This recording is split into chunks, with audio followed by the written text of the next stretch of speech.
এই সেই মুর্শিদাবাদ না আপনাদের নদিয়া, এটা কোন জায়গা? মুর্শিদাবাদ।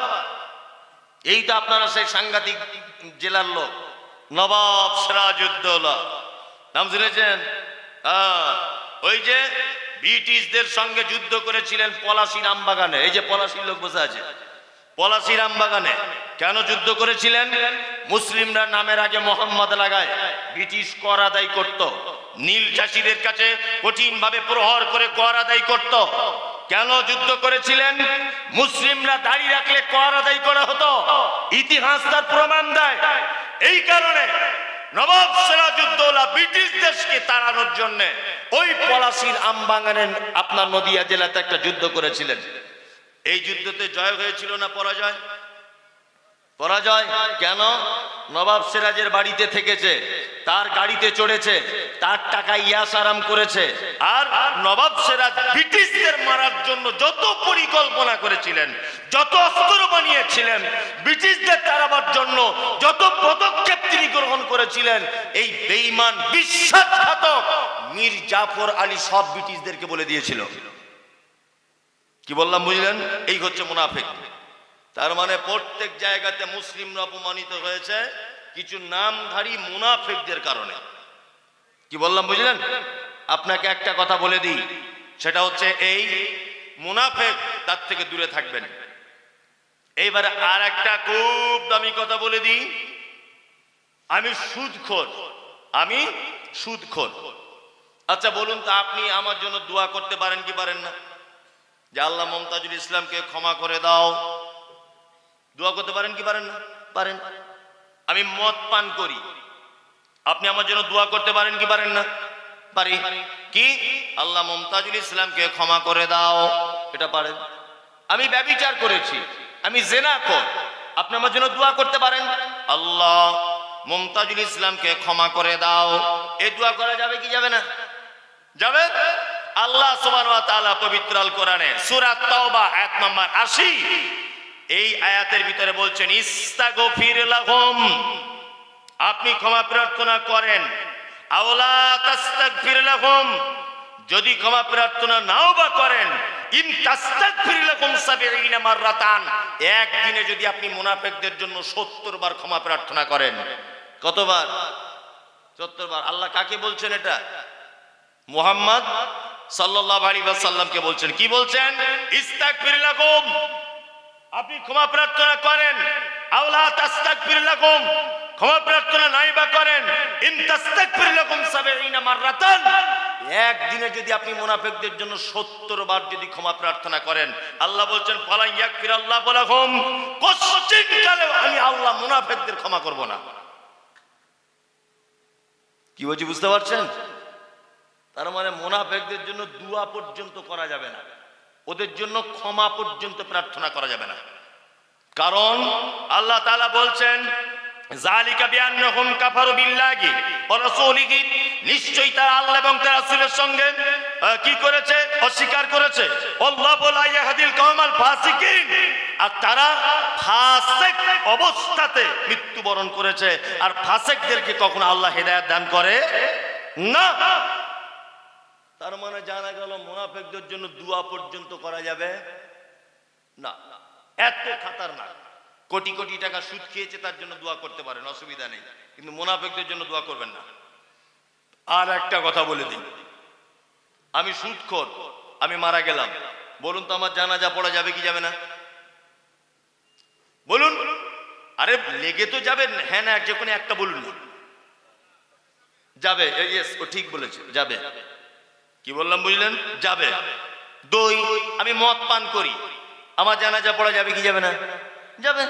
আমি ব্যভিচার করেছি, আমার জানাজা পড়া যাবে, অসুবিধা কিছু নেই। তখনকার দিনের মুনাফিকদের সব থেকে বড় লিডার, তার নাম কি? আব্দুল্লাহ ইবনে উবাই ইবনে সুলুল, তাই না? আব্দুল্লাহ ইবনে উবাই মুনাফিকদের সর্দার ছিলেন। শাইখ বসে আছেন ডান দিকে, উনি এই কথার প্রমাণে আমার দিকে একটু রায় দিবেন, তাহলে আপনাদের কাছে আরো জবরদস্ত হবে কথাটা। আব্দুল্লাহ ইবনে উবাই মুনাফিক মারা গেল, তার বেটার নাম আব্দুল্লাহ, তার বেটা ইসলাম গ্রহণ করেছিল। তার বেটা আল্লাহর নবীকে এসে বলছেন, আল্লাহর নবী, আমার মনের খুব ইচ্ছা যে আপনার গায়ের জামাটা আপনি দিন, আমার আব্বার কাফন করব। ভালো করে বুঝবেন, মারা গেছে কে? মুনাফিকদের সর্দার। আর কাফনের কাপড় চাইছে কে? তার বেটা আব্দুল্লাহ। কার কাছে চাইছে?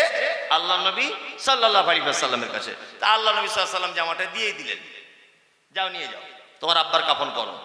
তা ও জামাটা নিয়ে যাবার পরে আবার এসেছে, এসে বলছেন আল্লাহ রসুল, আমি চাইছি আপনি আমার আব্বার জানাজাটা পড়ান। তাই তো, আপনি আমার আব্বার জানাজাটা পড়ান। আল্লাহ নবী সাল্লাল্লাহু আলাইহি ওয়াসাল্লাম জানাজার ব্যাপারে এবার উঠছেন এরকম করে। যখন উঠেছেন, হযরত ওমর পিছন দিক দিয়ে জামাটা টেনে ধরেছে, হযরত ওমর। তখন আল্লাহ রসুল বলছেন, কি ব্যাপার ওমর এরকম? তো বলছে, আল্লাহ রসুল, ও তো মুনাফিকদের সর্দার, আর আপনার মতো একজন নবী মুনাফিকের জানাজা পড়বেন, এ আবার কেমন কথা? তখন আল্লাহ রাসূল সাল্লাল্লাহু আলাইহি ওয়াসাল্লাম বলছেন, আমাকে ইখতিয়ার দেওয়া হয়েছে এবং এই ব্যাপারে আমার কাছে ওহী কিছু আসেনি। এই কথা যখন বললেন, তখন হযরত ওমর ভাবছেন, জিস, আমি বলেই তাহলে ঠকে গেলাম। লজ্জিত মনে করছেন, আল্লাহ মানা করছেন আর আমি ওমর সামান্য একটা মানুষ, আমি মানা করে দিলাম। আল্লাহু আকবার। আল্লাহ নবী সাল্লাল্লাহু আলাইহি ওয়াসাল্লাম জানাজার সালাত আদায় করলেন। কার? আব্দুল্লাহ ইবনে উবাই, অর্থাৎ মুনাফিকদের সর্দারদের। জানাজার পড়া শেষ। হযরত ওমর মনে মনে দুঃখ করছেন যে আমি তাহলে ভুল সিদ্ধান্ত নিলাম, জানাজা শেষ হয়ে গেল, এখনো পর্যন্ত ওহী নাযিল হলো না, কিছুই হলো না। সাথে সাথে হযরত ওমর যে পদক্ষেপ নিয়েছিলেন ওই ব্যাপারে আল্লাহ তাআলা ওহী নাযিল করছেন, কি? ওয়ালা তুসাল্লি আলা আহাদিম মিনহুম মাতা আবাদা। নবী, মুনাফিকদের কেউ যদি মারা যায়, কোশ্চেন কালে আপনি তার জানাজার সালাত আদায় করবেন না। যা করেছেন করেছেন আব্দুল্লাহ ইবনে উবাই। আর দ্বিতীয় কোন মুনাফিক যদি মারা যায়, আপনি তার জানাজা পড়তে যাবেন না। ওয়ালা তাকুম আলা কবরিহি, জানাজা তো দূরের কথা, তাদের কবরের সাইডে পর্যন্ত আপনি দাঁড়াবেন না। কোন বড় হুঁশিয়ারি এটা! কোরআন নাজিল হয়েছে, ওয়ালা তাকুম আলা কবরিহি, আপনি তার কবরের সাইডে পর্যন্ত দাঁড়াবেন না। আল্লাহু আকবার। আল্লাহ তাআলা তারপর আবার বলছেন, ইন্নাকুম কাফারু, নিশ্চয়ই তারা অস্বীকার করেছে, বিল্লাহি, আল্লাহর সাথে, ওয়া রাসূলিহি, রাসূলের সাথে, ওয়া মাতু ওয়া হুম ফাসিকুন, এবং তারা মারা গেছে ফাসিক অবস্থায়। একটা কথা বলি, তার মানে পৃথিবীতে যত পাপী আছে, সব থেকে নিকৃষ্ট পাপী সে হচ্ছে মুনাফিক। সব থেকে নিকৃষ্ট পাপী। ইসলামের যত ক্ষতি হয়েছে সব এই মুনাফিকদের কারণে। একটা আপনাকে ব্যাখ্যা করে বলে দিলাম, 11টা বেজেই গেল, আর আমাকে বলেছেন যে 11:30 পর্যন্ত, না 10টা বেজে গেল, 11টা পর্যন্ত হবে। তা আর 1 ঘন্টা আছে, এখন 4-5টা যদি লেগে যায় তাহলে টাইম বেশি হয়ে যাবে। ওই জন্য আর আমি দুটো একটা বলে দিই। কি বললাম বুঝলেন? আর একটা শব্দ এসেছে কোরআনে, ফা, আপনার মুশরিকুন আছে। মুশরিক, মুশরিক কাকে বলে জানেন? জানা আছে? না, মুশরিক যারা নেই, হিন্দু ও মুশরিক নয়, খ্রিস্টান মুশরিক নয়, ইহুদি মুশরিক নয়, হাঁড়ি চুয়ার চামার মেথর ছুতর যত আছে এরা কেউ মুশরিক নয়। মুশরিক আলাদা। কি বললাম বুঝলেন? হিন্দু ভাই বা অন্যান্য যে সমস্ত জাতিদেরকে আমরা ভারতবর্ষে দেখতে পাই, এদের ব্যাপারে যে শব্দ চয়ন করা হয়েছে সেটা হচ্ছে সাবেঈ। সাবেঈ হচ্ছে তারা যারা আল্লাহকে এক বলে বিশ্বাস করে, তারপরেও বিভিন্ন দেব দেবীর আলাদা আলাদা ক্ষমতা আছে এটা বিশ্বাস করে, এরা হচ্ছে সাবেঈ। একটা হিন্দু ভাইকে যদি বলেন খুব শীত পড়ছে ভাই, বলছে ভগবান দিচ্ছে তো কি করব, তার মানে ও জানে উপরে একজন ভগবান আছে। কি বললাম বুঝলেন না? হ্যাঁ, জানে। ছেলে মেয়ে কটা? বলছে উপরওয়ালা দিয়েছে একটা, তার মানে ও জানে উপরে একজন আছে, তাই না? ছেলেটা হলো, হওয়ার পরে ছেলেকে বলছে আজকে সরস্বতী পুজো, ভালো করে বুঝবেন। আজকে ওই আপনার কি বলে লোহা লাক্কুরে পুজো করো, ঠাকুরটার নাম কি? বিশ্বকর্মা পুজো। ছেলেকে বলে দিচ্ছে ভালো করে পুজো করবি, তার মানে ওর বাপের এটা দাবি যে লোহা লক্করের ডিপার্টমেন্টে বিশ্বকর্মা আছে। এই আজকে সরস্বতী পুজো, সরস্বতী হচ্ছে বিদ্যার দেবী, তার মানে এর পুজো করলে তুই মাস্টার হতে পারবি, তুই প্রফেসর হতে পারবি, তুই ব্যারিস্টার হতে পারবি, তুই প্লেন চালাবি। তার মানে বিদ্যার ডিপার্টমেন্টটা সরস্বতীর কাছে আছে, তাই না? হিন্দু ভাইরা দেখবেন পুকুরে স্নান করার সময়তে ওই যে এরকম করছে করছে না করে, তার মানে কি? তার মানে হিন্দু শাস্ত্রের এটা ধারণা যে পৃথিবীতে যত নারী পুরুষের আগমন সব গঙ্গা দেবীর সন্তান, মানে গঙ্গা দেবীর হাতি হয়াত মহতের ডিপার্টমেন্টে আছে। ওই জন্য ও বলে 70 বছর তো হয়ে গেল, গঙ্গা দেবী আর অন্তত 5টা বছর দাও, ডিপার্টমেন্টটা তোমার হাতি আছে। এরা কি? এরা সাবেই। এরা কি? সাবেই। মুশরিক কারা? মুশরিক, মুশরিক আমাদের ভিতরে এবার আপনাকে বার করে দিচ্ছি মুশরিক কারা। এক, আবু জেহেলকে বলা হচ্ছে বলো দিন এবং রাতের বিবর্তনের মালিক কে? বলছে আল্লাহ। সুস্থতা ও সুস্থতার মালিক কে? আল্লাহ। খেতে দেওয়ার মালিক কে? আল্লাহ। আচ্ছা আচ্ছা আচ্ছা, সবই আল্লাহ। বলছে হ্যাঁ, আবু জেহেল জানতো রাত এবং দিনের বিবর্তনের মালিক আল্লাহ, সুস্থতা ও সুস্থতার মালিক আল্লাহ, খেতে দেওয়ার মালিক আল্লাহ, সব কিছুর মালিক আল্লাহ। কিন্তু আবু জেহেল বলতো ভাতিজা সব কিছুর মালিক আল্লাহ এটা আমি জানি, তবে তোমার আল্লাহকে ডাইরেক্ট পাওয়া যাবে না, 360টা দেব দেবীর মাধ্যমে আল্লাহকে পেতে হবে। ভালো করে বোঝার চেষ্টা করুন। হ্যাঁ, তার মানে আবু জেহেল জানতো আল্লাহ একজন আছে, কিন্তু তার কাছে ডাইরেক্ট যাওয়া যায় না, ওই 360টা দেব দেবীর মাধ্যমে আল্লাহর কাছে পৌঁছাতে হয়। বর্তমান মুসলমানদের কিছু ইমান আছে না, এরকম আছে না নেই? বলছে আল্লাহকে ডাইরেক্ট পাওয়া যায় না, কারোর মাধ্যমে যেতে হয়। আবার কিছু বললে বলে এমপির কাছে কি এমনি পৌঁছানো যায়? অধীর বাবুর সঙ্গে এমনি দেখা করা যায়? হ্যাঁ, রাহুল গান্ধীর সঙ্গে দেখা করতে যাবে এমনি যাবে? এর যুক্তি দেয়। আর আমাকে আবার সোশ্যাল মিডিয়া গাল দিচ্ছে, বলছে এই মমতাজুল ইসলাম তোর জন্মের ঠিক নাই। কেন রে ভাই, আমার জন্মের ত্রুটি কি? বলছে জন্মের ঠিক নাই এই কারণে তুই বলেছিস আল্লাহর কাছে ডাইরেক্ট যাওয়া যায়। এই বেয়াদব কোথাকারে, গাছে উঠতে গেলে ডাল ধরে উঠতে হয়। বলছি ওরে সব গাছের তো ডাল নেই, তাহলে নারকেল গাছে কি করে উঠবো? সব গাছের তো ডাল নেই।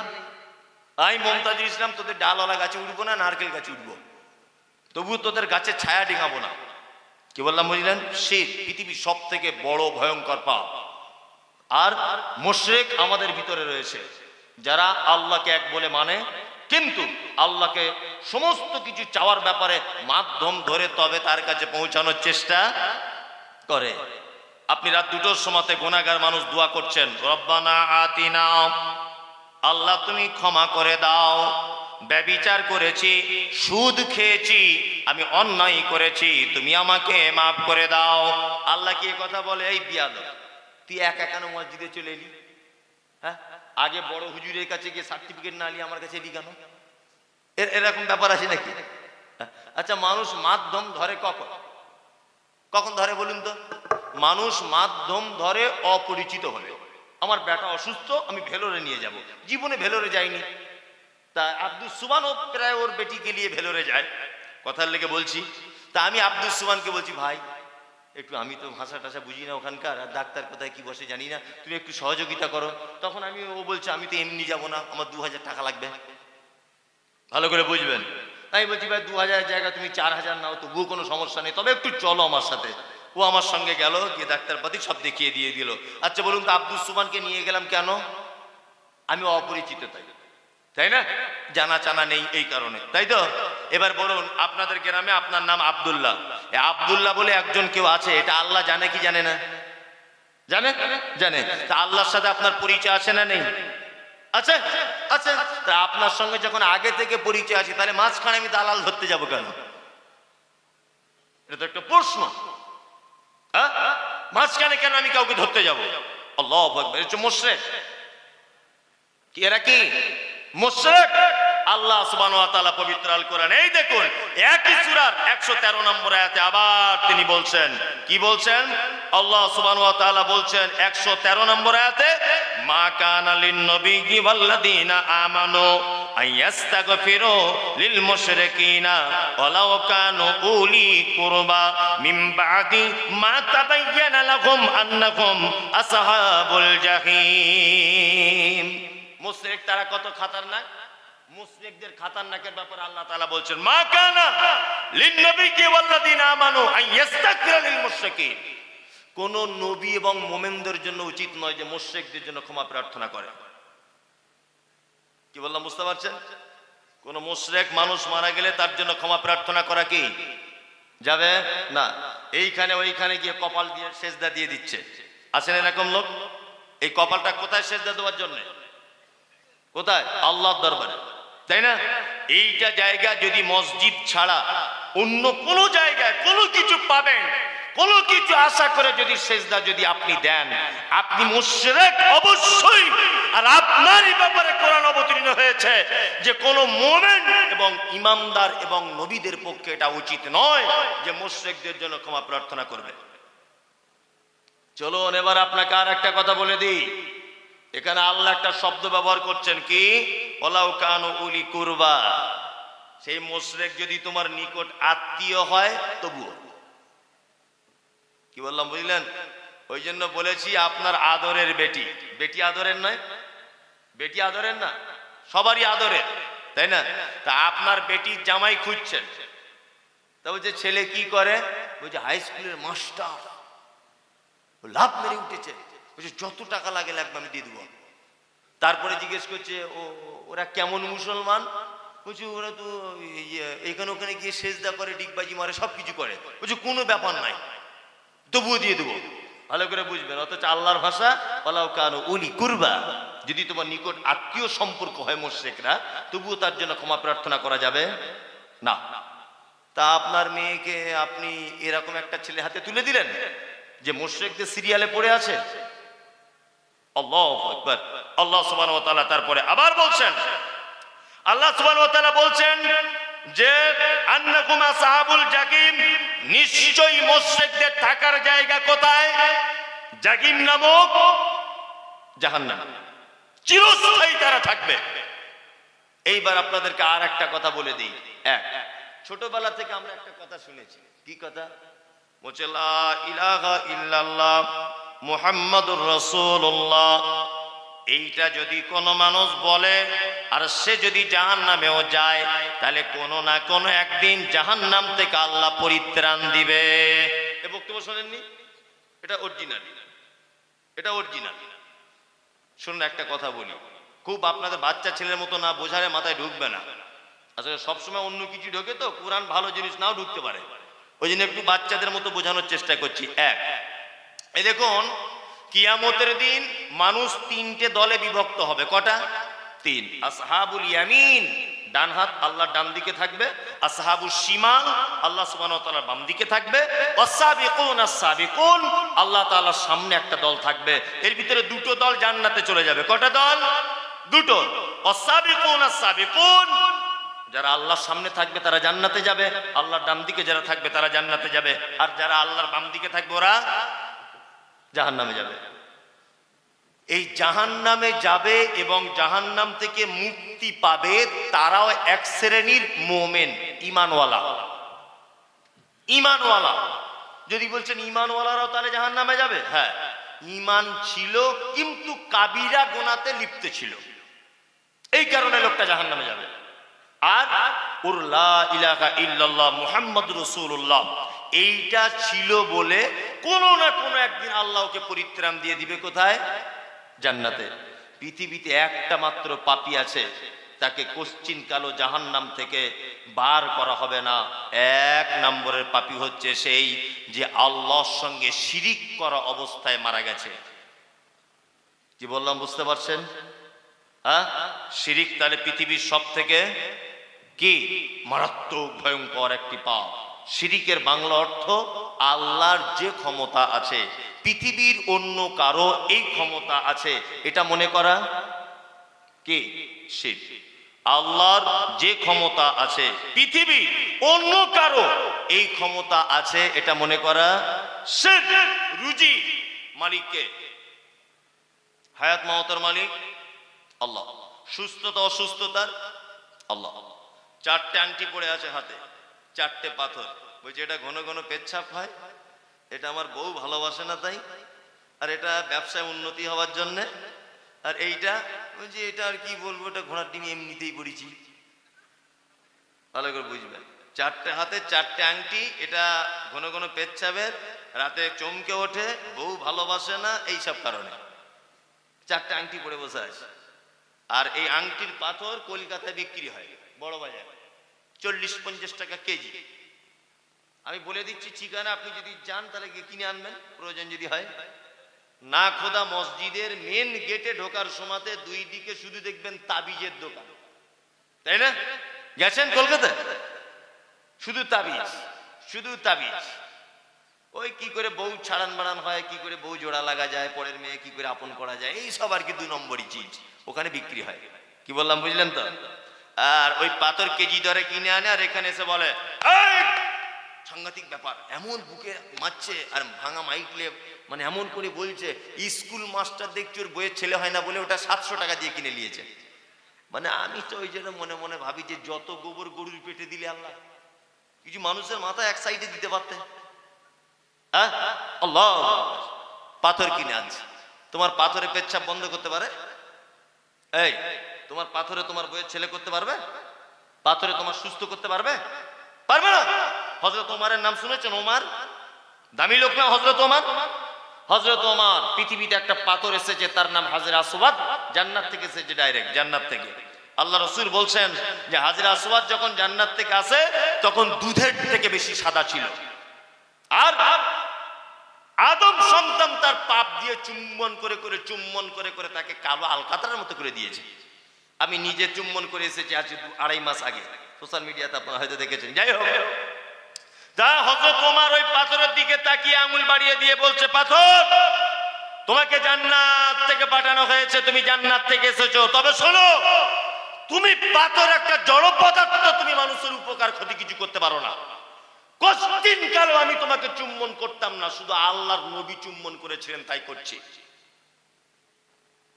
তার মানে জান্নাতের পাথর মানুষের কোনো উপকার করে না। তোমার অষ্টধাতু আংটিতে তোমার বইয়ের ছেলে করে দিবে?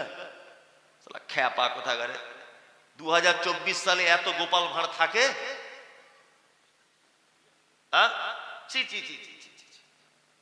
তাবিজ দিচ্ছে, বলছে এটা কিসের হুজুর? বলছে দোকানে বেচা কেনা বেশি হবে। তা হুজুর কত দিব? বলছে 30 টাকা দেয়। ভালো করে, আচ্ছা বেচা কেনা বেশি হওয়া মানে কি? আমি কোটিপতি হয়ে যাব, আমি ধনী হয়ে যাব, তাই না? তাই তো? আচ্ছা, তা আমাকেও তাবিজ বেচেছে কত টাকায়? 30 টাকা। আমি বলছি এই তাবিজে যদি এত পাওয়ার, এর কারণে আমি যদি ধনী হয়ে যাই, তা তুই কেন হারাম করে 30 টাকায় বেচলি? হ্যাঁ, তুই তোর বাড়িতে টাঙিয়ে রাখ। কি বলছি বুঝতে পারছেন না? হ্যাঁ, তুই ধনী হবি, তুই কেন বিক্রি করতে গেলি? আমি একটা কথা বলি, মাদ্রাসায় যখন পড়তাম এলেম বাজারে বীরভূমে, তা শিয়ালদা স্টেশনে একদিন দাঁড়িয়ে আছি, একটা লোক দেখি টিয়া পাখি নিয়ে বসে আছে খাঁচার ভিতরে, কলকাতা শিয়ালদা স্টেশনে। তা আমি গিয়ে বলছি কি ব্যাপার, টিয়া পাখির কারবার? বলছে হাত দেখে বলে দিবে তোমার কি হচ্ছে।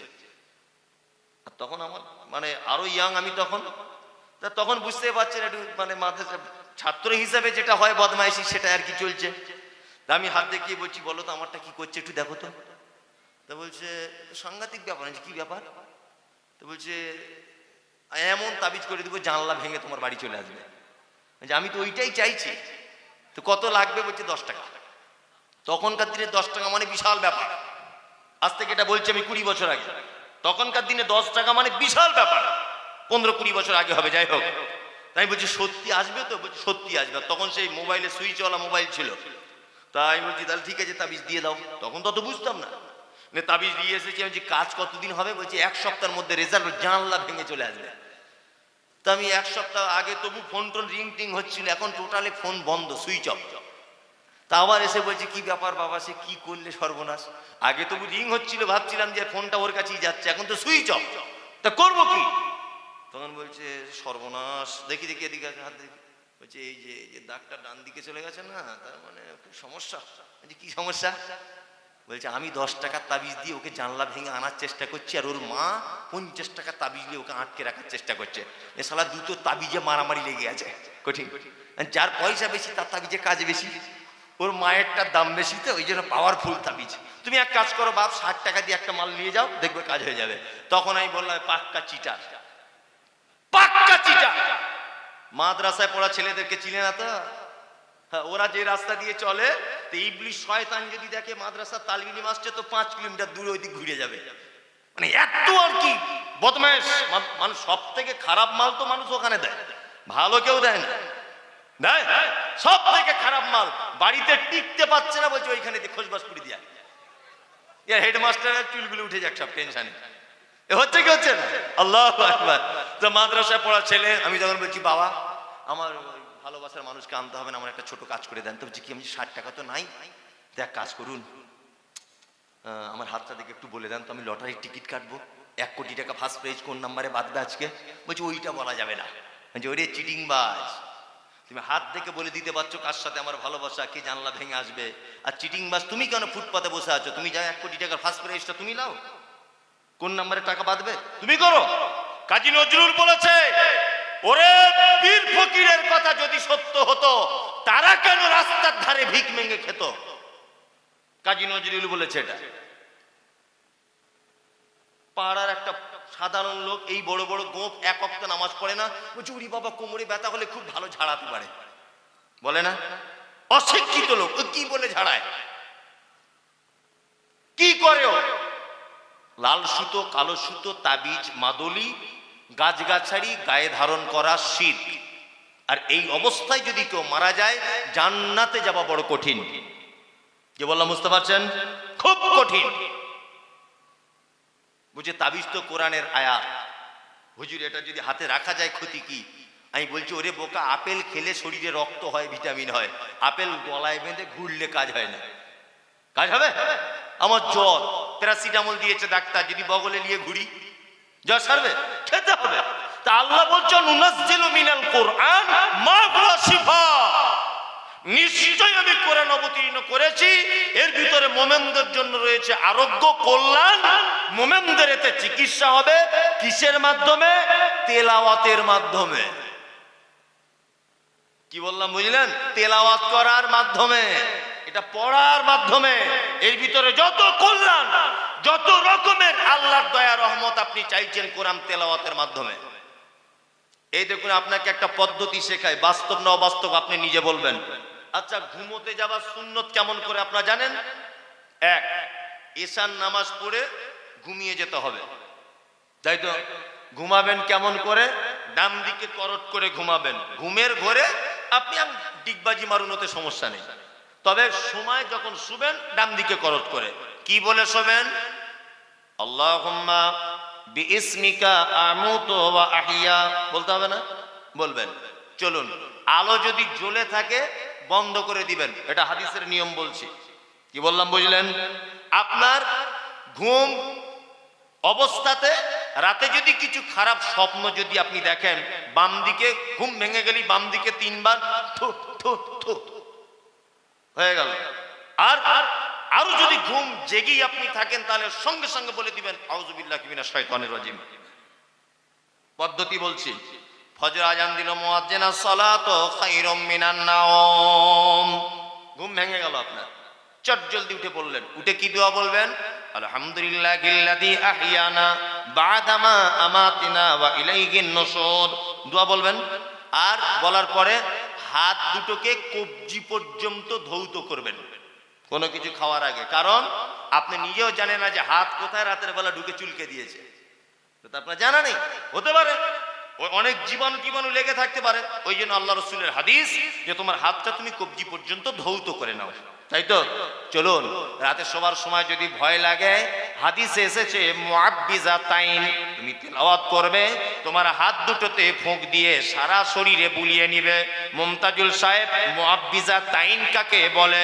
কুল হুয়াল্লাহু আহাদ, কুল আউযু বিরাব্বিন নাস, কুল ইয়া আইয়ুহাল কাফিরুন, কুল আউযু বিরাব্বিল ফালাক। এই 4টে কুল আপনি পড়বেন। আপনি পড়ার পরে হাতে ফুঁক দিবেন, হাতে ফুঁক দিয়ে হাতটা সারা শরীরে বুলিয়ে নেবেন। রাতে ভয় পাবেন না, আপনার দেহতে কেউ আঘাত করতে পারবে না। বিশ্বনবী বলেছেন, তুমি যদি রাতের বেলা তোমার সম্পদটাকে তুমি যদি আগলে রাখতে চাও, তোমার বাড়িতে মাল রয়েছে, তুমি চৌকিদার রাখোনি, তোমার কোনো কাজের লোক নাই, তুমি যদি তোমার সম্পদকে যদি আল্লাহর রাস্তায় জিম্মেদারি দিয়ে দাও, তাহলে এই দোয়াটা একবার পড়ে নাও। আল্লাহু লা ইলাহা ইল্লা হুয়াল হাইয়ুল কাইয়্যুম লা তাখুযুহু সিনাতুন ওয়া লা নাউম লাহু মা ফিস সামাওয়াতি ওয়া মা ফিল আরদ। অর্থাৎ আয়াতুল কুরসিটা তুমি একবার পড়ে নাও। এবার আপনাকে বলছি, রাতে 4টে কুল পড়ে হাতে ফুঁক দিয়ে সারা শরীরে বোলাবেন, ভয় লাগলো না, আর লাগবে না, এটা আল্লাহ বলছেন। আর আপনার সয় সম্পত্তি মালটাল আপনি যদি আল্লাহর জিম্মেদারিতে যদি দিয়ে দিতে চান, আয়াতুল কুরসিটা পড়বেন, ভালো করে বুঝবেন। আপনি হুজুরকে গিয়ে এটা বলছেন, রাতে চমকে চমকে উঠি, হুজুর রাতে চমকে চমকে উঠি, হুজুর বলছে দাঁড়া একটা তাবিজ দিয়ে দিই 60 টাকা দামের। হুজুর তাবিজ দিয়ে দিল। হুজুর কত বড় গাধা, হুজুর এটা বলে দিল না যে আল্লাহর নবী বলেছেন 4টে কুল পড়ে তুমি এরকম গায়ে ফোঁক দিয়ে নাও। হুজুর যদি এটা বলতো, আপনি যদি কুল হু আল্লাহু আহাদ এই সূরাটাও যদি পড়তেন, প্রত্যেক অক্ষরে 10টা করে নেকি হতো কি হতো না? হতো হতো। এখানে হুজুর দুটো জিনিসকে কবর দিয়ে দিয়েছে। এক, আল্লাহর নবীর পদ্ধতিকে কবর দিয়েছে তাবিজের মাধ্যমে। দুই, আপনার প্রত্যেক অক্ষরে 10টা করে নেকি থেকে এই বদমাইশ হুজুর আপনাকে বঞ্চিত করেছে। কি বলছে বুঝতে পারছেন? একদম তাবিজ মাদুলি শীত মুশরিক হয়ে যাবেন আপনি। আপনার কাছে বিনীত অনুরোধ, আপনি এই সমস্ত জিনিস থেকে চলে আসবেন। দুটোর ব্যাখ্যা করে দিলাম, মুনাফিক আর মুশরিক, তাই না? চলুন এবার একটা ভালো অন্তত বলি না, তোর মানুষের মন টন খারাপ হবে যে কাকে আনলি রে, শুধু মুনাফিক আর মুশরিক করে করে মরল। হ্যাঁ, একটু ভালো কথা কিছু বলছে না, ভালো কথা এবার একটু বলে দিই খুব তাড়াতাড়ি করে। এক, আমি এসেছি এত তাড়াহুড়ো করে দিয়েছে, বলছি এখনই চলুন, যে কিছু খাবো সেই টাইমটাও দেয়নি, অথচ এখানে এসে আমি 30 মিনিট বসেছিলাম। কি যে মানুষ বুঝে থাকে জানে। যাই হোক, আলহামদুলিল্লাহ। এবার আপনাদেরকে একটা ভালো গুণের সঙ্গে পরিচয় করে দিই, তার নাম মোমেন। মোমেন আমরা সকলে হতে চাইবি ইনশাল্লাহ, ইনশাল্লাহ, ইনশাল্লাহ। চলুন এবার মোমেন হতে গেলে কি কি লাগে কোরআন দিয়ে বলে দিই। এক, আল্লাহ বলছেন ইন্নামাল মুমিনুনা আল্লাযীনা ইযা যুকিরাল্লাহু ওয়াজিলাত কুলুবুহুম ওয়া ইযা তুলিয়াত আলাইহিম আয়াতুহু যাদাতুহুম ঈমানা ওয়া আলা রাব্বিহিম ইয়াতাওয়াক্কালুন আল্লাযীনা ইউকিমুনাস সালাতা ওয়া মিম্মা রাযাকনাহুম ইউনফিকুন। আল্লাহ মুমিনের গুণ বর্ণনা করছেন। এক, আল্লাহ বলে মুমিন তারা যারা রাতের অন্ধকারে পাপ করবে, দিনারে দিবালোকে পাপ করবে, পাপ করার সাথে সাথে আমার তার ভয় তার অন্তরে জন্ম হয়ে যাবে। রাতের বেলা পাপ করলো, ফজরের সময় গিয়ে আমার ভয় তার মনে জেগে গেল, আমার ভয়ে থরথর করে কাঁপবে। দিনের বেলা পাপ করেছে, এশার নামাজ পড়েছে, ভয়ে থরথর করে কাঁপবে। এটা হচ্ছে মুমিনের আর একটা প্রথম নম্বরের গুণ। সে পাপ কাজ করার পরে পরই আল্লাহর ভয়ে থরথর করে সে কাঁপবে। আমরা পাপ করি, আল্লাহর ভয় হয় না? পাপ করে আবার মানুষকে বলে বলে বেড়াই, করে না? ইয়ং ছেলে সারা রাত ভালোবাসার মানুষের সঙ্গে ফোনে ফোনে গল্প করেছে, সকালে আবার চায়ের দোকানে বসে বসে বলছে তুই বলছিলিস পারবে না, দেখ কাল রাত 2টো পর্যন্ত চালিয়ে দিয়েছি। ভালো করে বুঝবেন, পাপ করেছে অথচ সেটা মানুষের কাছে বলে দিয়ে দিয়ে বেড়াচ্ছে। এরকম পাপী নেই? আছে। দুই, আল্লাহ বলে মুমিন কারা হবে? আয়াতুহু যাদাতুহুম ঈমানা ওয়া আলা রাব্বিহিম ইয়াতাওয়াক্কালুন।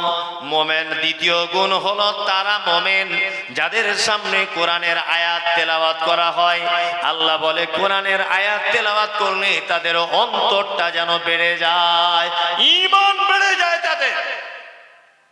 দ্বিতীয় নম্বরের গুণ, কোরআন শুনলে ঈমান বাড়ে? বাড়ে? বাড়ে? বাড়ে না। মসজিদের ইমাম সাহেব নির্বাচন হচ্ছে, যে সব থেকে বেশি ভালো কোরআন তেলাওয়াত করতে জানে, একটু বেতন বেশি চাইছে, ওকে রাখছে না। আর কোরআন এমন করে পড়ছে মনে হচ্ছে গরুর গাড়ির চাকার মতো টিকরে টিকরে উঠছে, অথচ বেতন কম চাইছে তাকিয়ে রাখছে। আল্লাহু আকবার। অথচ আল্লাহর ভাষা আয়াতুহু যাদাতুহুম ঈমানা। মুমিন তো দ্বিতীয় গুণ, তারাই মুমিন যাদের সামনে কোরআনের আয়াত তেলাওয়াত করা হয় তার ঈমান বেড়ে যায়। হাজী সাহেব কেউ হজ করতে গেছেন? এখানে আছেন একটা হাজী সাহেব আছেন এখানে? আলহামদুলিল্লাহ, অনেকজন আছে, অনেকজন আছে। আল্লাহ আপনাদের কবুল করে নিক, আমিন। আমিও গেছি, হাজী সাহেবরাও সাক্ষী দিলে আরো একটু কথাটা মজবুত হবে। এখন বর্তমান, আমি তো 2-2.5 মাস আগে গেছি, এখন বর্তমান এশার আর ফজরের সলাতের ইমামতি করছেন ডক্টর আব্দুর রহমান আস-সুদাইস। আল্লাহু আকবার। ঠিক আছে, আসছেন। আব্দুর রহমান আস-সুদাইস এত নরম মানুষ, আল্লাহু আকবার। জাহান্নামের আয়াতগুলি বললে খুব কান্না করেন, নামাজের ভিতরে করেন না? করেন। আল্লাহু আকবার। আমি প্রথম দিন গেলাম মক্কাতে, মদিনাতে আমরা প্রথম ছিলাম, তারপর মক্কাতে, মানে আমাদের একটু উল্টো হয়েছিল আর কি, যাই হোক কোনো কারণে। তা দ্বিতীয় দিনে আমার সঙ্গে উত্তর দিনাজপুরের একজন হাজী সাহেব ছিলেন, খুব বয়স্ক মানুষ, লোকটা লেখাপড়া জানে না, তবে লোকটা ভালো মানুষ, অশিক্ষিত মানুষ, চাষিবাসী মানুষ, কখনো শহর অঞ্চলে যায়নি। তা উনি, আমি যেখানেই যেতাম মক্কা মদিনাতে, আমার পিছে ছাড়তো না। ও যদি কিছু না পারতো তা আমার জামার পিছনে এরকম করে ধরে রাখতো, যে আমি বলছি চাচা তুমি ধরে কেন রাখছো? হে বলছে হারিয়ে যাবো মলি সাহেব, হারিয়ে যাবো, বিপদ হয়ে যাবে, আমার বেটা বেটি সব কাঁদবে, বুড়ো মানুষ। যাই হোক, তা আলহামদুলিল্লাহ লোকটা ভালো।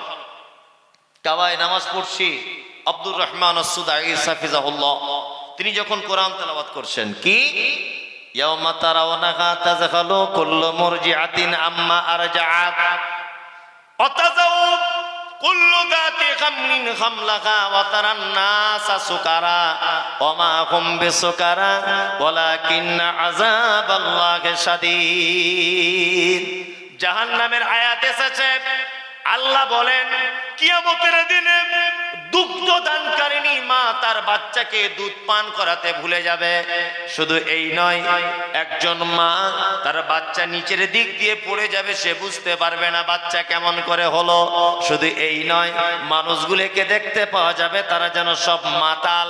আল্লাহ বলে ওমা হুম বিসুকারা, একজনও তারা মদ পান করেনি, ওয়ালাকিন্না আযাবাল্লাহি শাদীদ, শুধু আমার কঠিন আযাবের কারণে কিয়ামতের মাঠ যেন মানুষ মাতালের মতো করে যেন ঘুরবে। এই আয়াতটা যখন আব্দুর রহমান আস-সুদাইস তিনি যখন তেলাওয়াত করছেন, আমি নামাজে দাঁড়িয়ে আছি, মনে হয় যেন 10 থেকে 20 সেকেন্ড তিনি বাচ্চা ছেলেদের মতো ডুকরে ডুকরে কাঁদছেন। আমি আয়াতটা বুঝতে পারলাম, আয়াতের বাংলাটা বুঝতে পারলাম, সূরা হজের আয়াত। আমার চোখ দিয়ে পানি চলে এলো। ইথিওপিয়া, তানজানিয়া, জার্মান, জাপান, পৃথিবীর যে দেশ থেকে যারা এসেছে সবাই কাঁদছে হাউ হাউ করে। আমি মমতাজুল গুনাহগার, আমিও কাঁদলাম। আমার পাশে অশিক্ষিত চাচা, দিনাজপুরে বাড়ি, চাচা দেখছি বাচ্চা ছেলের মতো কেঁদে কেঁদে তার জামা ভিজে যাচ্ছে। চাচাকে আওয়াজের পরে বলছি, চাচা গো, আমি না হয় কোরআন বুঝতে পেরেছি বলে কাঁদলাম, তুমি কেন কাঁদলে বলো? চাচা তখন বলছে, মমতাজুল তুমি আমার বেটার বয়সী, তবে আজকে একটা কথা শুনে রেখে দাও, আজ 50 বছর যাবত আমি মসজিদের মুসল্লি, কিছু জানি না, অশিক্ষিত লোক, দুয়া দরুদ বেশি জানি না, তবে বাপ কোরআন শুনলে যে অন্তর গলে যায়, আজকে আমার একটা আয়াত শোনার পরে আমার টাকা সব পরিপূর্ণ শোধ হয়ে গেছে। একটা আয়াত শুনে আমি আর থাকতে পারলাম না, আমার কোরআনের আয়াত মনে পড়ে গেল। আল্লাহ বলছেন আয়াতুহু যাদাতুকুম ঈমানা, মুমিন তো তারাই যাদের সামনে কোরআনের আয়াত তেলাওয়াত করা হয়, আর আল্লাহ বলছে আয়াত তেলাওয়াত করলে তাদের অন্তর গলে গিয়ে চোখ দিয়ে অশ্রু ঝরে পড়বে। এরাই হচ্ছে মুমিনের দ্বিতীয় নম্বরের গুণ। দ্বিতীয় গুণ এটা। কোরআন তেলাওয়াত করেন, একটু কোরআন তেলাওয়াত করুন। ফজরের নামাজ পড়ে একটু কোরআন পড়বেন। কি বললাম বুঝলেন? ফজরের নামাজের পর একটু কোরআন তেলাওয়াত করবেন। কোরআনের শিক্ষা ব্যবস্থা আস্তে আস্তে উঠে যাচ্ছে, যাচ্ছে না?